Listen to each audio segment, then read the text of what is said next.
Well, there's one quite well-known figure who hasn't copped a bait to King Charles's coronation, and that's his former sister-in-law, Sarah Ferguson, better known as Fergie. The Duchess of York will not attend the May 6 event and is instead expected to watch it on TV at the Royal Lodge, where she lives with her ex-husband, Prince Andrew. Despite the fact that there are 2,000 guests invited to the event, The Sun is reporting that Fergie has been told she hasn't made the cut.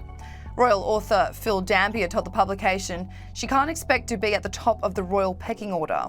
I'm sure Fergie will be disappointed, but she has had many years of ups and downs in her relationship with the royal family, and I'm sure she will accept it. While Fergie's ex-husband, her two daughters, Princess Eugenie and Princess Beatrice, are said to be invited to the event next month. The Queen had a soft spot for Fergie, and Charles was generous in inviting her to Christmas, but on a formal occasion he probably feels a line has to be drawn. Space is limited and some hard decisions have had to be made. The fact is, Fergie and Prince Andrew split up more than 30 years ago, so she cannot expect to be at the top of the royal pecking order. Sarah Ferguson has been in the royal spotlight since the beginning of her relationship with Prince Andrew in 1985. Her and Prince Andrew divorced in 1996, despite the fact that they still lived together as she grappled with paying off her debts. She notoriously remained close to her late former mother-in-law, Queen Elizabeth, calling her the person who believes in me and her greatest mentor. But Fergie seems to not have expected an invite, having told that to ITV's Loose Women earlier this month.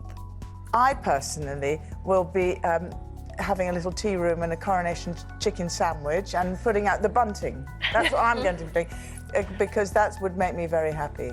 Yeah, and I always love to watch it on telly because you hear a lot on telly. The commentator's always good because and then everyone, all the family come back. Because remember, I am divorced from him, so I don't expect, once you can't have it both ways. You can't be divorced and then say, I want this. You got to hold You're in line. or you're out. You're out. Yes, Jane. Well, you know me so well for years, but... But Fergie isn't the only notable person missing from the King's coronation. Buckingham Palace revealed yesterday that Meghan Markle won't be attending the event and instead will stay home in California with Archie and Lilibet. Prince Harry will be flying solo, where he will be facing the royal family for the first public event since the release of his memoir, Spare. Sources have told Page 6 that with everything that has gone on with Meghan Markle and the royal family, it would be inauthentic for her to attend the coronation.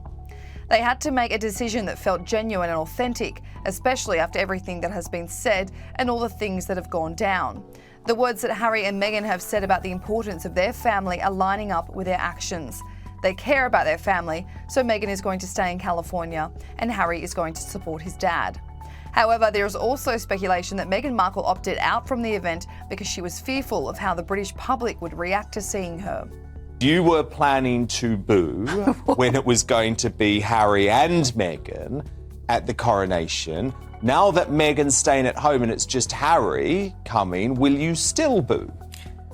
Ooh, tough question. I feel deprived, Anne. There were going to be thousands of us in our booing corner. It was going to be great, very, very sociable. I mean, I just can't help laughing at the idea that they aren't coming because of authenticity, peace and love, or also known as resentment, jealousy, and I'm really pissed because Kate would get to wear a tiara and I wouldn't, which I think we know. We know. We know. While royal biographer Angela Levin was asked on Talk TV whether she thought Meghan Markle didn't want to attend the coronation because she had no formal role in the event.